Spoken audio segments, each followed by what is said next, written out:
दंडवत प्रणाम। जय श्री चक्रधर। शंका समाधान के इस सत्र में आप सभी का पुनः एक बार स्वागत है। बहुत समय के बाद हम यहाँ पे उपस्थित हुए हैं। आज शंका आई है, YouTube पर शंका आई थी एक्चुअल में, वो उंडे साहब की शंका है कि अगर भगवान जी अनादिकाल से है तो देवकी के श्री कृष्ण कैसे माने। यानी आप कहते हो कि भाई परमेश्वर अनादिकाल से, हमारा तत्व ज्ञान है, महानुभाव संप्रदाय का तत्व ज्ञान क्या है? जीव, देवता, प्रपंच और परमेश्वर, ये जो चार है ये अनाद है, मतलब इसका कभी शुरुआत नहीं हुआ और इस चीज का कभी अंत नहीं होगा। तो अगर ऐसा है तो इसमें जो आने वाला 4 नंबर का जो है पदार्थ, यानी 5वां 4 नंबर का जो है परमेश्वर, वो अगर अनाद काल से है तो फिर देवकी का श्री कृष्ण चक्रवर्ती कैसे, मतलब देवती माता जी के पुत्र श्री कृष्ण चक्रवर्ती जी कैसे, ऐसा इनका प्रश्न है। बहुत बढ़िया इन्होंने जिज्ञासा की है। अगर आप सब देखोगे तो देवकी और यशोदा ये 2 माताएं हैं, ठीक है ना, और वसुदेव जी और नंद बाबा ये 2 पिताजी है। ऐसा बोला जाता है कि भाई भगवान श्री कृष्ण चक्रवर्ती जी को देवकी और वसुदेव जी को उनका मूल माता पिता माना जाता है, और नंद और यशोदा जी जो है वो उनकी मानी हुई माता जी है, मतलब जिनसे उन्होंने अपना जो बाल का समय है, जो अपना बचपन है वहां पे बिताया, इसलिए उनको भी माता पिता बोला जाता है।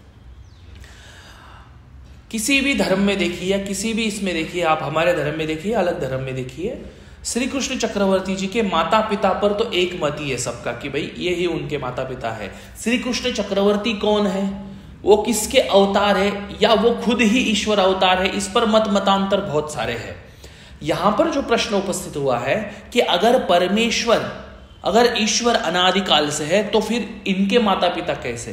तो मैं आपको उंडे जी, मैं आपको एक बात क्लियर कर दूं, और आपकी जिज्ञासा है तो उसमें मैं विश्लेषण करना चाहूंगा। स्वामी श्री चक्रधर महाराज जी के इस महानुभाव संप्रदाय ने जो ब्रह्म विद्या शास्त्र आया हुआ है, जो स्वामी श्री चक्रधर जी ने हमारे लिए बताया हुआ है, आचरण तत्व प्रणाली बताई हुई है, उसके अनुसार और परमेश्वर ने बताए हुए शास्त्र के अनुसार, ब्रह्म विद्या शास्त्र के अनुसार परमेश्वर के 2 विभाग हैं। एक ही है वो, लेकिन विभाग है। समझने के लिए हम विभाग कर रहे हैं उसके लिए। एक होता है अव्यक्त मंत ईश्वर, जो दिखता नहीं है, ठीक है ना, जो दिखता नहीं है, जिसका कार्य चल रहा है लेकिन वो दिख नहीं रहा है, वो है अव्यक्त मंत ईश्वर। और एक होता है व्यक्त मंत ईश्वर। व्यक्त मंत ईश्वर क्या करते हैं? व्यक्त मंत ईश्वर जीवों के उद्धार के लिए इस सृष्टि में आकर यदा यदा ही धर्मस्य, जैसे भगवान श्री कृष्ण चक्रवर्ती जी ने ही बोला हुआ है कि जब जब धर्म को ग्लानि आएगी तब तब मैं यहां पे आके धर्म की स्थापना करूंगा। यदा यदा ही धर्मस्य ग्लानिर्भवति भारत, अद्मुत्थाय धर्मस्य तदात्मानं सृजाम्यहं परित्राणाय साधूनां विनाशाय च दुष्कृतां धर्म संस्थापनार्थाय संभवामि युगे युगे। अब श्री कृष्ण चक्रवर्ती जी ने बोला है कि जब जब धर्म को ग्लानि आएगी तब तब मैं यहां पे अवतार लूंगा। अब अवतार लेना, परमेश्वर का अवतार होना, इसकी 3 पद्धति बोली हुई है। कौन कौन सी 3 पद्धति है? जिन जिन ज्ञानियों को पता है जरा आप कमेंट कीजिएगा, कौन कौन से है त्यो 3 पद्धति। उसमें से एक पद्धति का स्वीकार करके भगवान श्री कृष्ण चक्रवर्ती जी ने अवतार धारण किया हुआ है। परमेश्वर का अवतार होना ये अलग बात है और परमेश्वर का होना अलग बात है।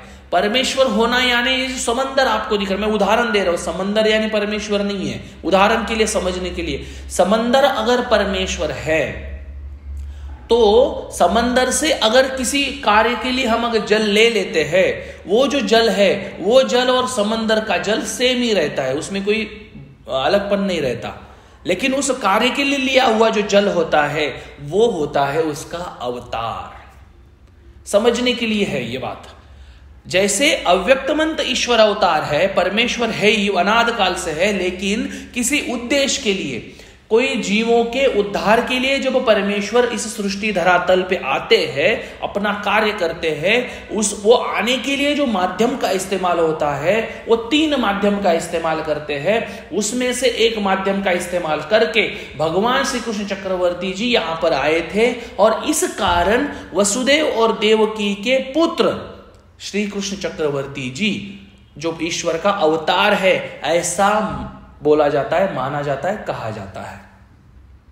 आपकी जो जिज्ञासा है कि भाई परमेश्वर तो एक ही है, वो तो सही है, लेकिन वो जो परमेश्वर है वो अव्यक्त परमेश्वर है, जो व्यक्त नहीं होता, लेकिन वो पूरी सृष्टि को निर्माण करने का, इसका संहार करने का, इसमें सबसे प्रमुख भूमिका उनकी होती है। हमें नीचे भेजने का, जो हम तम स्वरूप में थे, हम अभी सृष्टि में आए हुए हैं, ये जो हमें सब कुछ मिल रहा है, ये सब में उसका भाव है, उनकी प्रवृत्ति है, उनके प्रवृत्ति के बगैर कुछ नहीं होता। लेकिन यहां आने के बाद हमारे कर्मों से छुटकारा पाने के लिए, हम में जो दोष है उन दोषों को मिटाने के लिए विभिन्न क्रियाओं के माध्यम से, विभिन्न विधियों के माध्यम से हमें ईश्वर तक ले जाने के लिए, हमें ईश्वर तक पहुंचाने के लिए, जो काम करने के लिए जो अवतार आते हैं, उनमें से है श्री कृष्ण चक्रवर्ती जी, श्री दत्तात्रेय प्रभु, श्री चक्रपाणी महाराज, श्री गोविंद प्रभु जी और सर्वज्ञ श्री चक्रधर स्वामी जी। ये जो है ये ईश्वर के अवतार है। ठीक है, तो ये आपकी शंका का समाधान था। चैनल को सब्सक्राइब कीजिए, बहुत दिन के बाद अपना वीडियो आ रहा है। अभी ये सिलसिला शुरू हो रहा है फिर से, शंका समाधान और जिज्ञासाओं का समाधान करने का प्रयत्न हम हमारे शेड्यूल में अभी रखेंगे। धीरे धीरे आपके सामने अलग अलग विषयों पर वीडियो हम लेने का प्रयत्न करेंगे। सभी जुड़े रहिए, परमेश्वर को याद करते रहिए, सांसारिक कर्तव्यों को पूर्ण करके हमें ईश्वर की ओर बढ़ना है। इस एक बात को हमें कभी भी नहीं भूलना है, ये आप ध्यान में रखना है। ठीक है, तो सभी को दंडवत प्रणाम। जय श्री चक्र।